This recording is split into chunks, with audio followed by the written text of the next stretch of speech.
کیا یزید کو حضرت امیر المؤمنین یزید رحمۃ اللہ علیہ کہنا جائز ہے؟ تو میری اس بارے میں جو رائے ہے اور استخارے کے بعد رائے ہے کہ ہمیں محتاط انداز میں ایک دو الفاظ ضرور کہنے چاہیے، آپ اور زیادہ نہیں تو کم از کم اتنا کہنا چاہیے کہ حضرت یزید رحمۃ اللہ علیہ، بات تو اس کو امیر المومنین کا بھی لفظ کہتے ہیں، چلو حد تک نہ صحیح، لیکن کم از کم اتنا کہنا چاہیے کہ حضرت یزید رحمۃ اللہ علیہ۔ کہ اگر یزید نے چھڑی ماری ہے یا یزید قتل میں شریک تھا، پھر وہ بہت بڑا لعنت اللہ علیہ تھا۔ مفتی تقی عثمانی صاحب کی تحقیق یہ ہے کہ یزید کے بارے میں مستند روایات سے ثابت نہیں ہے کہ وہ حضرت حسین کے قتل میں شریک تھا، اس کی وجہ سے بعض لوگوں نے اس کو رحمت اللہ علیہ بنا دیا، لیکن فرمایا کہ اتنا بھی نہیں ہے کہ رحمت اللہ علیہ کہنا شروع کر دو، اس لیے کہ اس کے دور حکومت میں قتل ہوا ہے، یہ بھی بہت بڑا جرم ہے۔ پھر وہ کوفہ کے گورنر کو معزول کیوں نہیں کیا، یہ بہت بڑا سوال ہوتا ہے۔ تو اس سوال کی وجہ سے بھی ہم یزید کو اچھا نہیں کہہ نہیں سکتے ہم اس کو اچھا۔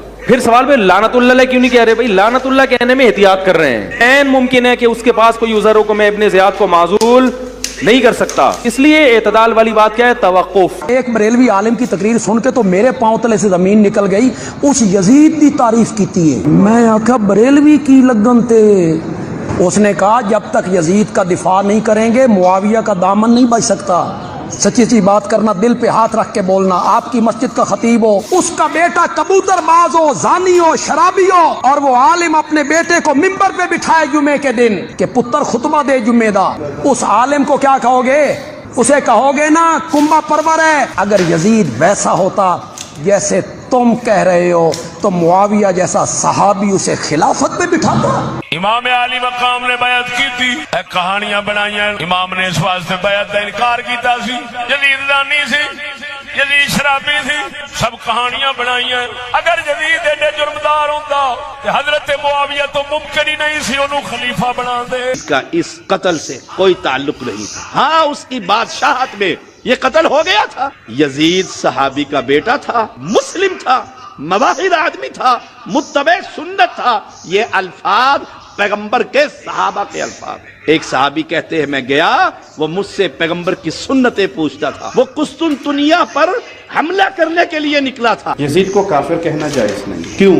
صحابہ کی ایک بہت بڑی جماعت نے اس کے ہاتھ پہ بیعت کی۔ ہمارے امام اعظم نے لعن و تکفیر سے احتیاطاً سکوت فرمایا، اس سے فسق و فجور متواتر ہیں، کفر متواتر نہیں۔ بہت سے لوگ پوچھتے یزید حق پر تھا، حسین رضی اللہ عنہ حق پر تھے، دیکھیے ہم اس معاملے میں اپنا منہ نہیں کھولتے۔ علامہ ابن تیمیہ رحمہ اللہ سے جب سوال کیا گیا جنگ صفین، جنگ جمل میں کہ علی حق پر تھے یا عائشہ حق پر تھی رضی اللہ عنہ، کربلا کے اندر فلاں حق پر تھے، فلاں حق پر، انہوں نے کہا اس جنگ میں شامل نہیں تھا، اللہ نے میری ہاتھوں کی حفاظت کر لی، اب میرا کام ہے اپنی منہ نہ کھول کر اپنی حفاظت، اس لیے کہ دونوں طرف سے لعنت کہتے ہیں جی یزید کے اوپر لعنت کرنی چاہیے۔ میرے بھائی میرا چیلنج ہے، میں نے کبھی بھی لعنت نہیں کی، البتہ میں یہ کہتا ہوں کہ وہ لعنت کا مستحق ہوا کہ اس نے اہل مدینہ کے ساتھ جو کچھ کیا اس کی وجہ سے وہ لعنت کا مستحق ہوا، لیکن ہم لعنت نہیں کرتے۔ اگر کوئی کرتا ہے اس کو روکتے بھی نہیں، کیونکہ قرآن میں آیت ہے سورۃ الاحزاب، جو اللہ اور اس کے رسول کو اذیت دیتے ہیں ان پر لعنت ہے اللہ کی دنیا اور آخرت۔ حسین کو شہید کرنے والے اللہ رسول کو اذیت دینے والے ہیں کہ نہیں؟ بائی نیم ہم لعنت نہیں کر رہے، لیکن جرنل تو ہمیں کرنے تھے۔ تو حضرت عبداللہ بن عمر رضی اللہ عنہ نے تو پورا خطبہ دے دیا یزید کے حق میں کہ اس کی بیعت نہ توڑو، اس پہ شیعہ بڑے اعتراضات کرتے ہیں، ہم پر اس کا کیا جواب دیں؟ پھر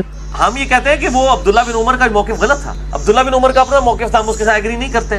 انتہا اب ہم کریں گے، اب تجھے بتانا پڑے گا جس کا تو نے دفاع کرنے کی کوشش کی، کھل کے آ، یزید کا دفاع کرنا ہے، پھر پورے دن کا مسلمان بن، چھپ چھپ کے یزید کا دفاع کیسا؟ پھر پڑھ یزید کا کردار پڑھ، ہماری آنکھوں کے سامنے ہم پڑھتے ہیں حسین کا شجرہ، تو بتا یزید کا شجرہ۔ حسین 3 شبان کو مدینے میں بطول کے گھر قرآن بن کے نازل ہوا، یزید شام اور حمص کے درمیانی علاقہ تدمر میں حاکم شام کے گھر عذاب بن کے نازل ہوا۔ یزید کو پیدا ہوتے ہی گھٹی شراب کی دی گئی، حسین نے پیدا ہوتے ہی رسول کی زبان چوسی۔ یزید کا نانا بجدل عیسائی خاندان سے تھا، حسین کا نانا سید المرسلین ہاشمی خاندان سے تھا۔ یزید کی ماں میسون جس کے ناچ گانے کو پسند کر کے حاکم شام نے اس کے ساتھ نکاح کیا تھا، حسین کی ماں وہ زہرا تھی جو ایک